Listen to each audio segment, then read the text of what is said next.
Hola, buen día. Esta es mi presentación con respecto a la tradición comedia del arte. Bueno, para entender la comedia del arte, primero que nada es necesario entenderse el contexto histórico de la misma tradición. En este caso, la comedia del arte nace dentro del periodo histórico del Renacimiento. El Renacimiento, en este caso, es un periodo histórico que data desde 2300 hasta los 1600. Dentro de este mismo periodo histórico se crea el concepto del humanismo. El humanismo, según Kilian Lavernia Viseca, un profesor de filosofía de la Universidad Nacional de Educación a Distancia de España, explica que este concepto se caracteriza por la revalorización de la dignidad del hombre y enlaza con la cultura de la antigüedad clásica. Por lo que al momento de recapitular un poco sobre lo que es el Renacimiento y la Edad Media, el periodo histórico que pasó antes del Renacimiento, pues podemos entender que realmente en la Edad Media veníamos de una etapa en la que se creía mucho el concepto de la religión, en la que se creía mucho el concepto del Dios en sí. Por lo que al momento en el que pasamos directamente al Renacimiento, podemos entender que este se basa directamente, como se dijo anteriormente, en la revalorización de la dignidad del hombre a través de una introspección de las personas en sí. Por esto mismo se llega a tener un gran florecimiento dentro del arte, siendo esto el teatro, la música y las artes visuales en sí. Por lo que al momento de relacionarlo directamente con el significado del nombre y la tradición, siendo esta comedia del arte, podemos entender que esta llega siendo teatro de los artistas, ya que viene siendo relacionado hacia lo que se dijo anteriormente por el gran florecimiento del arte que pasó durante esta época en sí. Al momento de hablar sobre el origen de la comedia del arte, los académicos han discutido esto durante muchos años y hasta la fecha no se tiene un origen en concreto con respecto a esta tradición. En este caso, la teoría más famosa llega siendo la de la farsa telana, que según el historiador y el biógrafo romano Gayo Suetonio Tranquilo, explica que la farsa telana es un género teatral inventado por los ostros de Atela y consistía en las farsas populares satíricas en las que se mezclaban los versos y la prosa con términos rústicos. Al momento de encontrar similitudes entre estos dos tipos de tradiciones teatrales, podemos entender que dentro de la farsa telana se encontraban lo que son las máscaras, se encontraba lo que es un tema satírico y un tema muy estereotipado hacia lo que era la sociedad en este entonces, cosa que realmente pasa mucho en los momentos teatrales de la comedia del arte en sí. En el momento de hablar directamente sobre las características de esta misma tradición, pues bueno, primero que nada empezamos diciendo que este era un teatro público que se exponía en lugares abiertos, esto siendo en una plaza, zonas rurales y demás. Ahora, ¿por qué en un lugar público en sí? Recordando lo que se dijo anteriormente sobre el gran florecimiento del arte, sobre esta necesidad de introspección y expresión de sentimientos a través del arte, podemos entender que al momento en que las personas tratan de realmente expresar todos estos ideales que se crearon durante este tiempo a través del teatro, a través de la música, de las artes visuales y demás, podemos entender que la comedia del arte sirvió para expresar todos estos sentimientos hacia la gente, haciendo de la comedia del arte un teatro para la comunidad, un teatro para el pueblo y para las personas en sí. La audiencia en este caso, por obvias razones, vienen siendo personas de clase baja, y después de que la comedia del arte causa gran popularidad en Italia, estas mismas se crean diferentes compañías de teatro, las cuales embarcan un viaje alrededor de Europa, en este caso siendo Francia, Inglaterra, en donde, pues bueno, más que nada dentro de estos nuevos países de presentación se le conoce la comedia del arte con diferentes nombres, siendo esta la comedia al improviso, que es básicamente el teatro improvisado, la comedia al sueldo, siendo teatro temático, y como se le conoce el día de hoy, la comedia del arte. Los temas a tratar de la comedia del arte eran bastante simples, realmente eran problemas bastante cotidianos, absurdos, con los que la audiencia podía relacionar directamente. Normalmente las obras o las tramas en sí de la comedia del arte giraban en torno a los enamorados, siendo estos dos enamorados, un hombre y una mujer, que contaban la historia de los enamorados que deberían luchar contra la oposición de sus padres o incluso contra un problema cotidiano que se les presentaba en sí. Al momento de hablar sobre otra característica de las más importantes y de las más reconocidas en la comedia del arte, siendo esta la improvisación de sus mismos momentos teatrales, tenemos que hablar sobre los lazis. Los lazis llegan a ser chistes prememorizados por los actores, en este caso pues por los personajes que actuaban, por los personajes que actuaban dentro del contexto histórico de la comedia del arte. Al momento de juntar lo que son los lazis y la improvisación, encontramos lo que es la reacción natural de la audiencia y de los actores. Esto, ya que los actores llegan a tener la libertad de meter un Lazzi en cualquier momento de la obra, causando entonces un sentimiento de sorpresa por parte de la audiencia. Sí, un sentimiento de sorpresa por parte de la audiencia, ya que la manera en cómo un actor decía un Lazzi, realmente no sabían cómo iba a reaccionar el otro actor. Sí, no sabían cómo iba a reaccionar el otro actor, causando entonces lo que se le conoce el día de hoy como comedia y el entretenimiento para estas masas. Al momento de hablar sobre los personajes, pues estos llegan a ser divididos en dos diferentes categorías, siendo esto los enmascarados y los que no tienen máscara. Los enmascarados llegan a ser los Becci y los Sani, y los que no tienen máscara, los Innamorati y la Colombina. Los personajes en sí, pues bueno, al momento de hablar sobre los Becci, siendo estos el Dottore, Pantaleone y el Capitano, los Becci llegan a ser los maestros o los amos de esta misma tradición. Entonces, estos personajes eran muy característicos que estuvieran dentro de estos momentos teatrales, dentro de estas escenas y estas puestas en escena.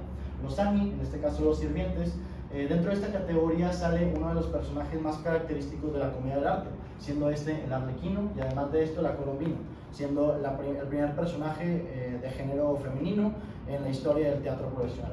Además de esto entran los Innamorati, los cuales eran un hombre y una mujer, como se explicó anteriormente, que las historias giraban en torno a ellos.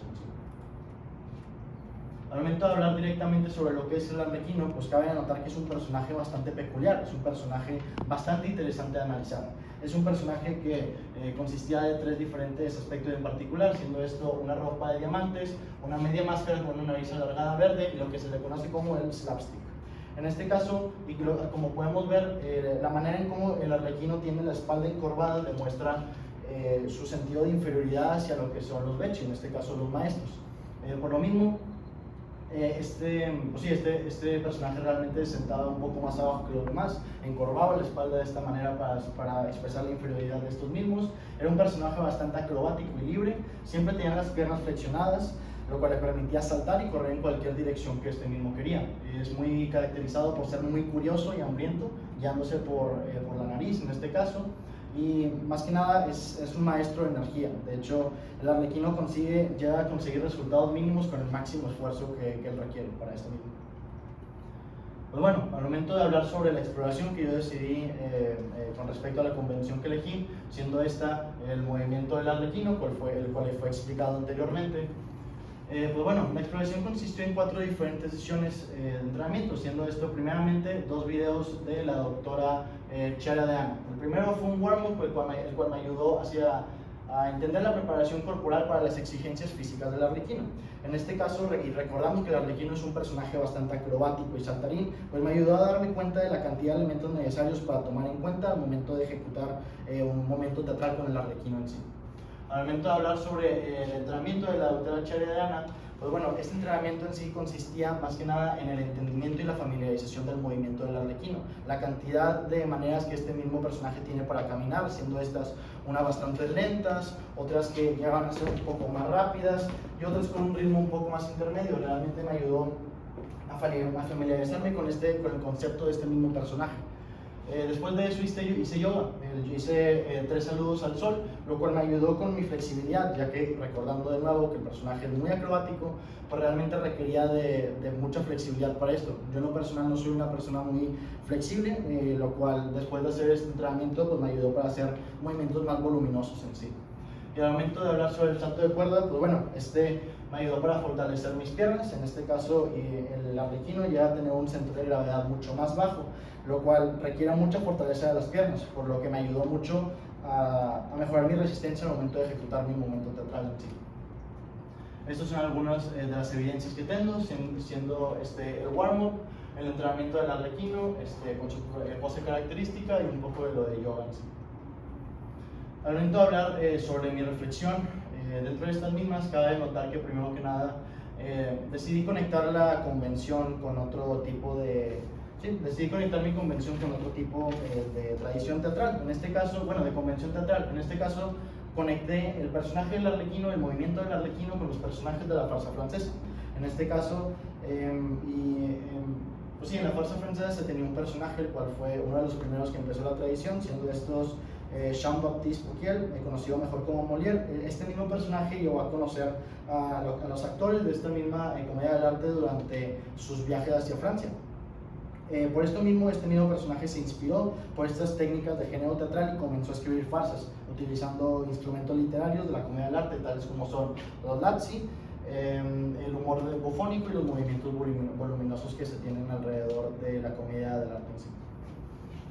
Al momento de expresar mi reflexión como alumno en sí, pues cabe mencionar que aquí realmente puedo aprender diferentes cosas. Primero que nada, cabe mencionar que yo no soy una persona muy organizada, por lo que un proyecto de dicha magnitud realmente me ayuda a acomodar mucho mis tiempos y a entender la manera y, bueno, entender la cantidad de tiempo que necesito dedicarle a un proyecto para realmente ejecutarlo de la mejor manera que me gustaría hacerlo. Además de eso, me sirvió mucho para mejorar el concepto que tengo sobre la indagación. En este caso, aprendí a crear hipótesis a base de lo que yo creía para después confirmarlas después con investigación. Yo creo una hipótesis a base de lo que pensaba con respecto a la psicología del Arlequino y logré confirmarla después de una investigación. Además de esto, logré meter argumentos para respaldar esta misma hipótesis que tenía. Como actor, pues cabe mencionar que el semestre pasado, en etapa de pandemia, en 2020, fui uno de los personajes de nuestro proyecto de teatro, siendo esto Desconectados, una obra en línea. Para el papel que yo tenía en este momento, yo realmente creo que lo que me hubiera servido y lo que puedo rescatar de esta presentación y esta investigación son los movimientos anormales. Más que nada, ya que estábamos únicamente a través de una cámara, pues realmente ocupaba de hacer movimientos que llamaran la atención con el fin de que la audiencia pudiera, primero que nada, entender, pero disfrutar la obra al mismo tiempo que la presentaba en este entonces. Entonces llegamos a lo que es el momento teatral en sí. El momento teatral consiste en una relación entre lo que es el hombre contra la naturaleza, siendo este Arlequino contra Jack. En este caso, pues el Jack llega a ser representado con esta libreta, por lo que al momento en el que esta se abre se puede llegar a interpretar que el Jack in the Box salta en sí de la caja. Esto estará puesto aquí mismo. Entonces, Arlequino entra primero que nada haciendo una de sus caminatas físicas, siendo una caminata bastante lenta, con un talón en el piso y la punta del pie viendo hacia el cielo, y con el movimiento de las manos muy versátil, muy volátil, haciendo este tipo de movimiento. Entonces, Arlequino ve al Jack in the Box, se interesa, voltea a verlo, y una vez que lo voltea a ver, se sienta y empieza a maniobrar con él, empieza a experimentar este juguete, este objeto en sí. Por lo que al momento en el que se abre la libreta, o bueno, sale el Jack in the Box de la caja, el mismo Arlequino se asusta y se aleja. Una vez que se aleja, llega a hacer otro tipo de caminata, siendo una caminata para expresar la curiosidad que este mismo personaje siente. Y una vez que llega con el objeto, lo agarra con temor, entiende que no hay nada que temer, deja el objeto en el piso y hace una reverencia para terminar con el momento de atrás. Pues bueno, ahora empezamos.